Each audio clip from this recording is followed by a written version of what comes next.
Sabendo, tivemos ontem aí mais uma imposição de censura ao ex-presidente Jair Bolsonaro, e nós aqui no Metrópolis, a gente estava conversando e a gente acabou, obviamente, rapidamente chegando a uma conclusão de que isso também prejudica a nós, como veículos de comunicação, de que o ministro determine a forma que a gente faça uma entrevista, que a gente publique uma entrevista ou poste qualquer informação que seja.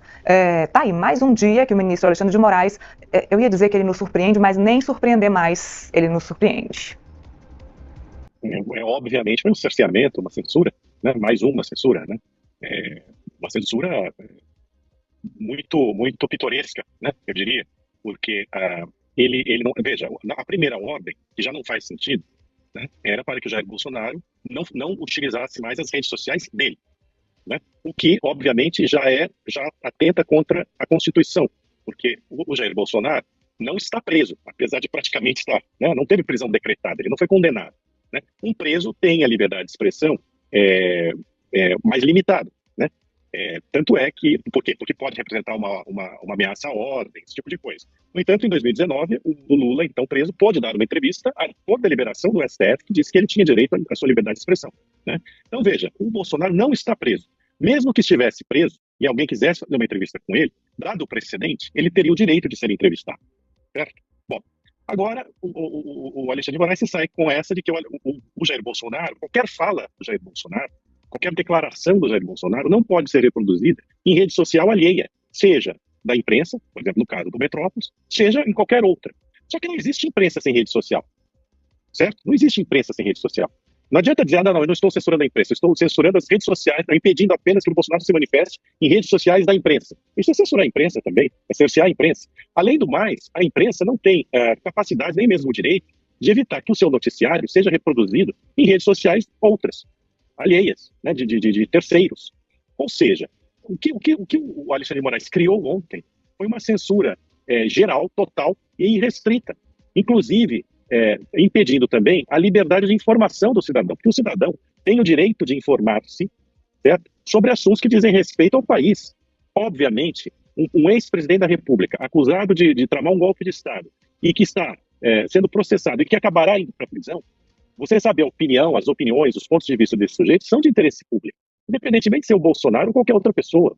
Então, assim, o Alexandre de Moraes calou a boca do Bolsonaro, calou a boca da imprensa e tapou os ouvidos dos cidadãos. Mas criou-se aí, dentro de todo esse quadro pitoresco, a censura retroativa. Por quê? Se crer nas palavras do ministro, emanadas na sua ordem, falas históricas, antigas, passadas do Bolsonaro também não podem ser veiculadas nas redes sociais. Ou seja, criou-se a censura retroativa. É um espanto. Tudo isso é espantoso. E mais espantoso ainda, na minha opinião, é que os jornais, as emissoras e mesmo os portais parecem não ter se dado conta de que eles estão sob censura. Quando a revista que eu criei foi censurada em 2019, houve uma grita geral da imprensa, certo? Para o ato censório, o ato autoritário do ministro Alexandre de Moraes, que foi o primeiro ato dele nesse sentido.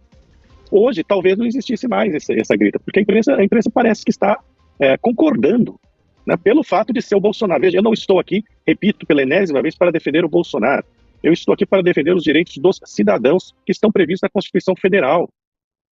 O direito às liberdades. Isso não é... Hoje, parece que você defender direito à liberdade de expressão, você é um sujeito de extrema-direita. É claro. Não é nada disso. Não é porque a extrema-direita que está sendo sancionada hoje que você vai achar que esses direitos são relativos. Olha, eu estou pasmo, estou impressionado, acho que o Metrópolis, o programa de vocês, sofreu uma censura absurda, certo?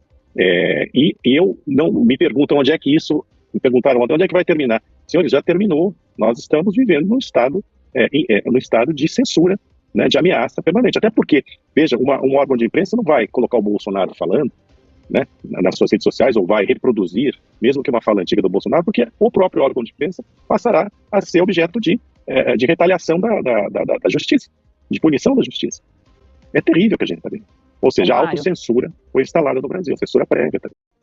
Mário, um ponto também, né, a gente vê que o Alexandre de Moraes impediu o Bolsonaro de falar sobre qualquer assunto, né, não é só sobre o assunto a que ele está sendo investigado. Ele poderia, né, olha, sobre esse tema aqui você não pode falar, já seria algo, uma censura, né, o direito dele de se defender, mas a coisa é mais ampla, né? Ele não pode falar de nada, né? Então eu conversei com alguns ministros ontem para a gente poder entender um pouco a primeira decisão dele o que eu mais ouvi foi isso. É uma decisão do Alexandre de Moraes de silenciar o Bolsonaro e a gente viu que é para silenciar mesmo, né? Para que ele não comente sobre nada. E esse ponto que você colocou de que a imprensa divulgar falas do Bolsonaro, ela também vai ser o quê? Conivente, né, com o Bolsonaro, ela vai estar em conluio com o Bolsonaro, afrontando uma decisão do ministro, e essa é toda uma discussão que a gente vem fazendo, né, e acho que o Mário colocou muito bem, quando você tenta olhar o assunto como macro, parece que você tem um lado, né, nessa questão, e hoje a gente vai entrevistar o governador do Rio Grande do Sul, Eduardo Leite, que fez uma crítica muito contundente com relação a essa questão da polarização, né, que impede a gente de discutir os temas, né, com mais isenção das coisas, parece que você sempre tem um lado.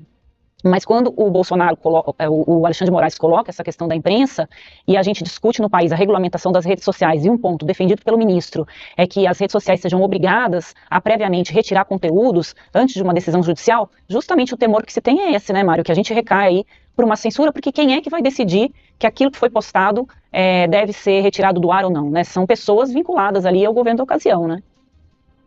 Sim, Andresa, e essa regulação, que é uma regulação censória, é importante enfatizar aqui que eles misturaram, por exemplo, postagens pedófilas, criminosas, abusivas, com política, né, com discursos políticos, né, o que é um completo, sabe, é um completo nonsense, quer dizer, não é um nonsense, porque tem um sentido de censurar, né, censurar e, infelizmente, tudo indica que é censurar uma vertente ideológico-política que é a direita, né, já às vésperas, praticamente, da eleição presidencial de 2026. É tudo muito preocupante, tudo muito preocupante. Essa ação, né, do Eduardo Bolsonaro junto ao Donald Trump, que o Alexandre de Moraes está entendendo como uma interferência na soberania nacional, e que, segundo ele, o Bolsonaro ajuda a financiar a permanência do filho nos Estados Unidos para que o filho faça essas atitudes ali. Está se falando muito aqui, né, que o Bolsonaro está colocando a sua defesa acima de tudo e o país pode sofrer uma taxação de 50% por conta dessa questão política. Você concorda, Mário, que essa atitude ali do Eduardo fere a soberania nacional, embora a gente saiba, né, que o Trump, na verdade, a preocupação dele tem outros motivos ali de não só o Bolsonaro, né, o Bolsonaro parece que é só uma bucha de canhão aí para que ele possa atacar outros interesses, como as questões com a China e com as Big Techs, né?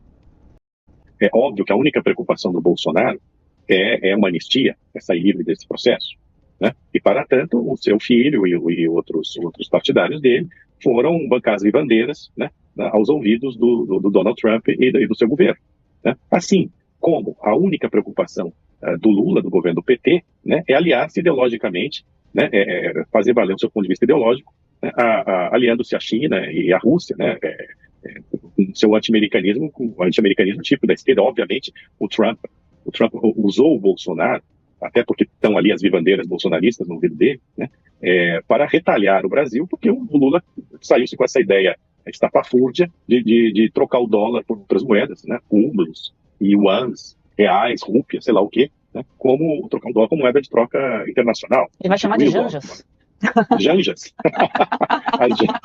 As janjas. Cada nota vai ter uma foto da janja diferente. Assim. Pois é. A janja então, chinesa, a janja indiana, a janja brasileira. E olha, nem a China nem a Rússia acreditam nisso, né, mas estão adorando ver o Lula fazendo esse tipo de discurso, né? Esse tipo de discurso. Aliás, eu gostaria de saber se o Lula compra rúpias e rublos, né, para guardar em casa, não dólares, né, para viajar, sei lá o quê. E você tem também o STF, obviamente, extrapolando do seu papel, né, querendo governar o Brasil, aliás, governando o Brasil, porque são eles que governam, porque eles legislam, eles prendem, arrebentam, eles fazem o que querem, né? E numa atitude, nesse momento, que eu só posso considerar de vingança, certo? Essa tornozeleira, essa ordem para calar a boca do Bolsonaro, esse recolhimento noturno e recolhimento total durante os finais de semana, sem que o sujeito, atenção, ele não foi sentenciado, certo? Isso, para mim, é um ato de vingança pelas medidas que o Trump tomou e pode vir a tomar contra integrantes do Supremo Tribunal Federal. E é importante que a gente se lembre de que a justiça é uma criação humana para substituir a vingança. Justiça não é vingança. Tá tudo errado. Olha, eu nunca vi, nem mesmo sob a ditadura, certo? A justiça agir desse modo. Nunca vi. É de um autoritarismo perfeito.